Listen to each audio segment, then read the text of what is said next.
মহান মুক্তিযুদ্ধের মাস মার্চ চলছে। আমরা এই মাসে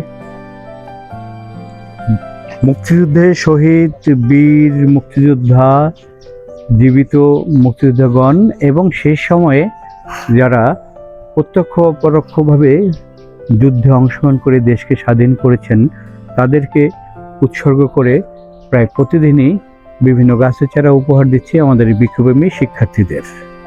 আজ আমরা আমেরিকা প্রবাসী বৃক্ষপ্রেমী সঙ্গীত শিল্পী নাসরিন রেজা আপার সৌজন্যে এই বৃক্ষপ্রেমী শিক্ষার্থীদের বিভিন্ন গাছের চারা উপহার দিয়েছি। নাসরিন আপুকে শুভেচ্ছা। প্রিয় সংস্কৃতিজন, সঙ্গীত শিল্পী, বৃক্ষপ্রেমী নাসরিন রেজা আপা, আপনার আরও সাফল্যময় সুস্থ জীবন কামনা করছি। ধন্যবাদ সবাইকে।